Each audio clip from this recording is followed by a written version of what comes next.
Hey everybody, this is Mike Quast with TheRealParents.com. We're here with Adi Horowitz today. She's the CEO and founder of Licenders Incorporated. It's great to meet with you. Thank you. It's great to be with you as well. What a great salon here. Thank you. Located in the heart of New York City. Yes, and sunlit and beautiful. And if you have a chance to take a picture of our cute airplane and fire truck that the kids all fight over. I know, I love that. My boys would love that. Our little kitty corner.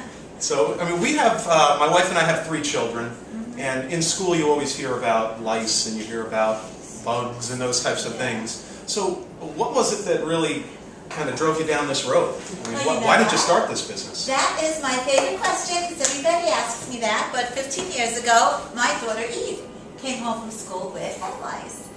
And the first thing the doctor said to me was, oh, you just go to the pharmacy and you pick up some Rid, some Nix, I'll give you a prescription, there's Quell, there's Lindane, there's all this good stuff, you just apply it, no more head lice. I said, okay, great. Went to the store, really spent about a couple $100, brought everything home, and then looked at the ingredients.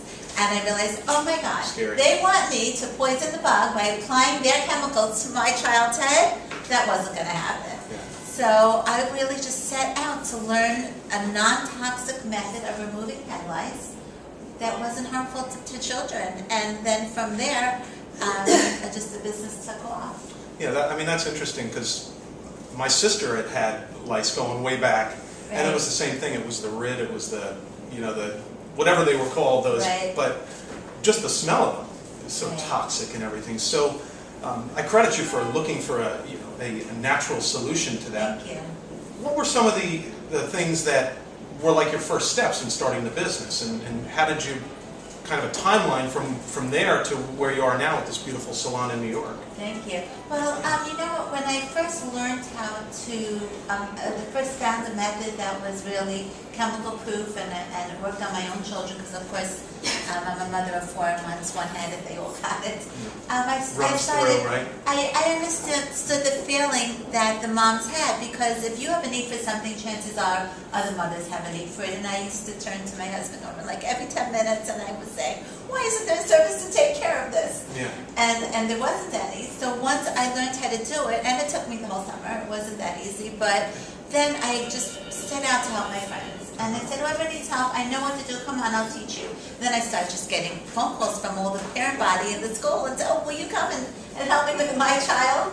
And, of course it got out of hand, and one mother said, but I'll pay you. I said, you'll pay me? That's a novel idea. I said, oh, how much will you pay me? She goes, how much do you want? I said, $40 an hour. And she said, okay, no problem. So I called up my best friend and I said, I'll pay you $20 an hour. A true entrepreneur. And then it just took off from there. Every time I went to somebody's house, I would hire their babysitter. Just get whoever I could, because I started giving out my cards to the schools, and there was a very big need for it. And it just evolved into what I discovered on my own children, that the chemical products were designed to poison the bug from within by going into the nervous system of the bug. But what I discovered was I got hold of a really good comb in Germany, and since then we've designed our own. But a comb, you mean for the nits? A good comb for the nits and the lice. And I discovered that if you comb them out, they're out. You can just remove them. So really, why are you trying to poison the bug and kill it when you could just move it out? Is out. It doesn't embed in the skin.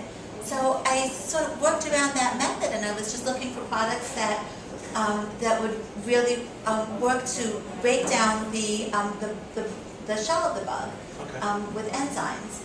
And this way the bug slowed down so that we could catch it as we were combing, and we found some nice conditioners that nice and silky and loosened up the nits. And together, between the natural products and our method of combing it out, within a couple of hours, everything is gone, and you don't try to kill anything. And that's a misconception that I had, was that they actually embedded themselves in the scalp, and that's what made them so difficult to eradicate. They don't jump, they don't fly, they're not crab lice, they don't embed in the skin. They only crawl over from head to head if one head is touching another head, or you could leave them behind on your hairbrush or on your couch. But then you just have to vacuum it and clean it out, or wipe it off. You definitely don't have to throw out your couch. You don't even have to throw out your hairbrush. I'm sure the moms out there, that's good news for them. Right. So the products, I get that, Now, how about the process? I think you touched a little bit on that. Mm-hmm. So the product basically slows them down with the enzymes, and then you comb them out. Mm-hmm. And you do that method here at the salon. Do you also visit homes? Do you do that type of thing? Do you in-call? We go into schools and camps. We have 50 contracts with the schools and camps in New York City. Congratulations. Thank you. And we screen the children. And because we have such fabulous clinicians, and we can send out groups of them, because we've got a lot of staff, we've got 50 on staff, so that when we go into the schools, 10 minutes, every class is done 10 minutes, 10 minutes. It's not so invasive on the teacher's time. And then once we find it, the parent will give us a call, and either they're welcome to come to our salon, or we go down to their home, and we clean it out, we clean the whole family. You really want to teach them preventive as well, once you know that the kids in the class have it. But as I said before, we use an enzyme-based shampoo to break up the shell of the bug, and then we comb it out with our silky conditioners. We just use our lights comb, and it combs out all the bugs, all the nits. Sometimes we get little pieces of bug, but that's better than live ones. And I know that's very pleasant. Yeah. And then we apply our own natural oils to the hair, so that if there are any little nymphs that we missed, or that that any the residual child may pick up the next day, we tell the parents to just spray with our repellent, so that at least they'll take care of anything that may have been infested after we combed out. And then we teach the parents how to maintain it and how to follow up, because it's a process to take out lice, but it really shouldn't take more than an hour or two. So if it's taking anybody a week or a month, it's too long. Call you. Give us a call. Please give us a call. Get back to work, Mom. No, that's cool. So you mentioned something which I think would be really important that you could share with our audience, actually, is some of the tips for prevention. Because obviously if they get to calling you, they've already have an issue. The very, very best prevention is, the schools are so smart today. They really recognize the value of calling us in. First day of school, there we are as the kids are coming off the bus, so that if anybody has it, we catch it before they have a chance to spread it to their classmates. So prevention, if you catch the first one and don't give it a chance to spread, there's so much value in that. And then we've got a repellent, and we've got a house spray and a helmet spray, so that you can spray your helmets and the iPods and is that kind of like preventative? It's absolutely, it is preventive, and you want to spray, take a little repellent spray. It's got citronella oil in it. You spray the wrists of the child, behind the nape of the neck, and this way, if a bug does go on your child's head, chances are it's going to go up and go on somebody else. I like the smell of citronella. It smells great.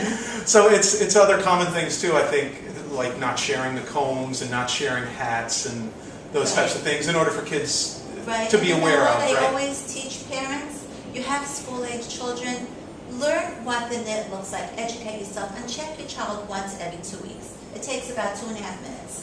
Just to quickly screen your child, see if anything's in there, because chances are, if it's a light case, and you're checking every 2 weeks, you're going to find it quickly. You'll get rid of it in 6 minutes. Is there, do you have a page, and I don't mean to put you on the spot, but do you have a page on your website that has like knits or pictures of? Absolutely. In fact, it's even on our front page. Oh, Just okay, great. Go to www.licenders.com. That's LICENDERS.com, and you'll see the picture right there. Okay, Edie, when someone comes into the salon, what's the basic process here? You look and find out if they have nits and lice. What's the basic process you utilize? Right, well, you know what, the first thing that you want to do is you want to just check the child's head. You want to screen in the basic areas just to see if there are any nits or any lice. Okay, can you give us an example of how that's done? We could get us a little footage of how you check the lice. Sure. The first thing that you want to do is you want to check the nape of the neck, because the bugs just love to hide where it's nice and warm and comfortable. And we have Julia here. I'm just going to check Julia's head.